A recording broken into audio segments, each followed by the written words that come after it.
been thinking about starting a business, you're currently planning on starting a business, or you've been talking about starting a business for ages, this video is for you. Hi, welcome to my YouTube channel. My name is Tomi. I'm a business owner and also a brand and marketing strategist. On this channel, I talk about everything business, branding, marketing. So in this video, I'm going to be talking about the major things that you need to focus on while starting a business.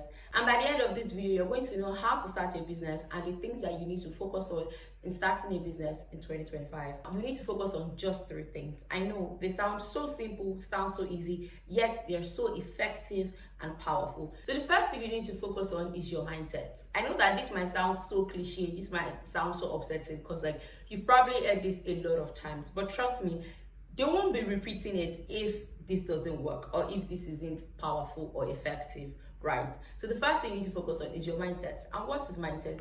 Mindset is simply a way of thinking, way of belief, and way of perception, right? So you need to focus on your mindset because everything flows from your mindset. The way you design your product, the way you structure your product, the way you communicate to people, the way you communicate your business online, or the way you even communicate your products, or the way you communicate to your potential customers or clients, everything all stems from your mindset. So for your mindset, you have to ask yourself the following questions. Number 1, what do I believe about starting a business? So you need to ask yourself, what are the limiting beliefs that I have when business is concerned? How do I address these limiting beliefs? Because the goal where beliefs and mindset is concerned is that you want to move from mindset A, whatever mindset you have, to an abundance mindset. An abundance mindset is very important because it makes you stand out to the marketplace. It gives you confidence to structure your product in a way that fits you and fits your customer. And it also gives you the opportunity to say yes to opportunities that are strategic to the growth and the building of your product or your company, and to say no to opportunities or to chances that do not align with your ethos or the things that your business and your product stand for. So that is why you need an abundance mindset. So remember, when mindsets are concerned, we want to start a business, we want to build a business, and we want to run a business from and with an abundance mindset. So speaking of mindset, you want to ask yourself, what are the goals for this business? So why am I starting this business? Everybody starts a business to make money, right? Which is fine, which is good. There is no harm in that. We all want to make money. I mean, if you're not making money, you're as good as running a charity. Don't just focus your business on just making money, right? Because that's generic. That is the main goal of starting a business. Other than making money, what are the other reasons you're starting a business? I want to make money, and ask yourself that question. So let's say, for an example, I want to make money and build a community online, or I want to make money and I also want to help people solve these particular problems. The last thing you need to ask yourself, what does success look like in the long run? What does success look like to me personally? What does success look like when this business is concerned? But mindsets are very, very important because they shape your perspective about yourself, about your business, about your product, about your customers, and about your existence in the marketplace. So that is why we talk about mindset first. Now that you've nailed your mindset down, now let's talk about number 2.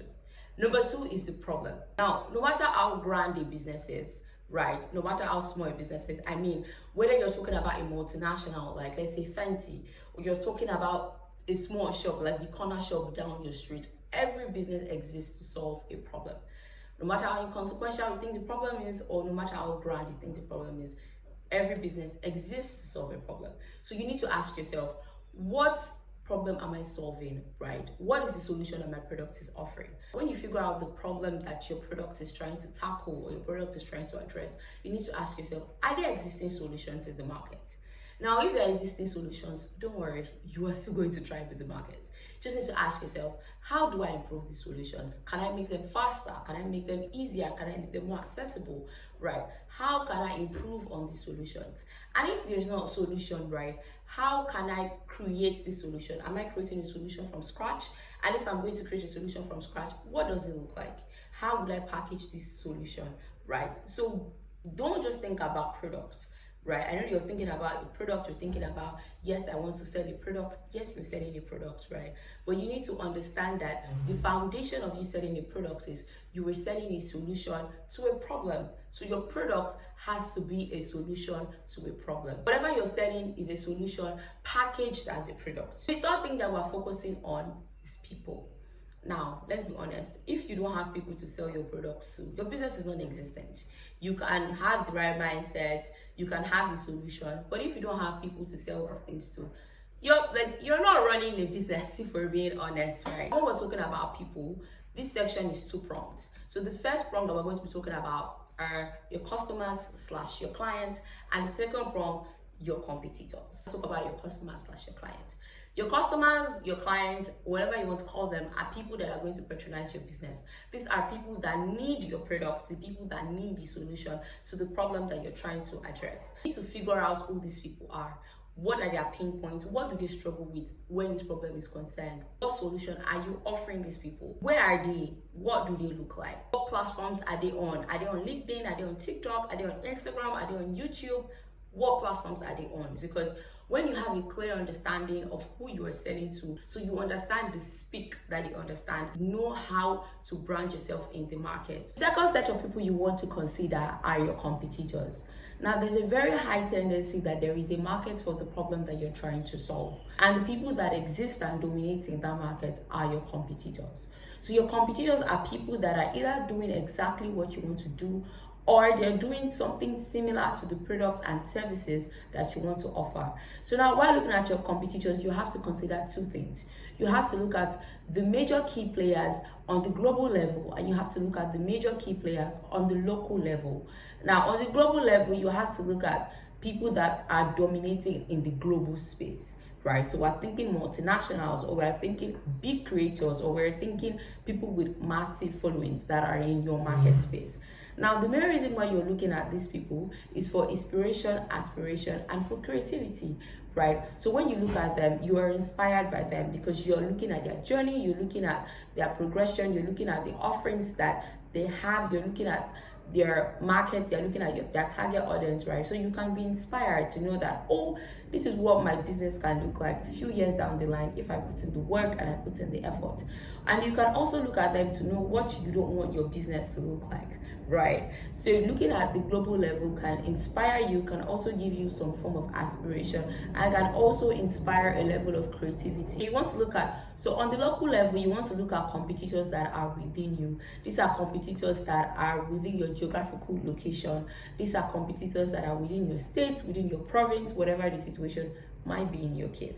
There is a very high tendency that when you start your business and when you start offering the service, the people that will patronize you first are the people that are within you. Now, the aim of conducting a competitors research is for you to know what your brand can look like, how to stand out in the marketplace, and also what your products can look like or what your products should not look like. Conducting a competitors research also gives you the opportunity to identify the gaps that are in the market, right? And how can you fill in those gaps? How can you improve on the services? How can you improve the products that they are currently offering? So that is the main aim of conducting a competitors research. Now, how do you conduct a competitors research? There are 3 ways you can conduct a competitors research. Number 1, very simple Google search. All you just have to do is go on Google, type who are the top competitors or who are the top businesses in this market, right? Insert your type of market, and you see them. Google will list them out. Then you can start checking their websites. You can start reading on them individually. Second thing you can do is go on their social media pages. So scroll through their social media pages just to get a feel, get a sense of what their social media looks like. Now, the third thing you can do is to check the comment section of their post. Going through their comment section is a very easy way to know what consumers think about them and how people perceive them in their market. Now, an additional tip on how to conduct a competitors research is something that a lot of people forget to do, and I always wonder why. Is for you to patronize your competitors. Patronizing your competitors gives you the opportunity to experience them firsthand. So you get to experience their customer service firsthand. You get to experience their products firsthand. You can also identify things that you can leverage on to start your own business. Here is a quick recap of all the things that we've spoken about today. The first thing we spoke about is mindset. So now we want to start, we want to run, and we want to build a business with and from an abundance mindset. Now, the second thing on that mindset we spoke about is, what does success look like to you? So identify what success looks like to you, what success looks like to your business. You also want to identify what your goals are. Now, we know that for every business, their major goal is to make money. So what are your other goals other than making money? So you need to identify these goals, because these goals will fuel you when things are not that great. Secondly, we spoke about problem.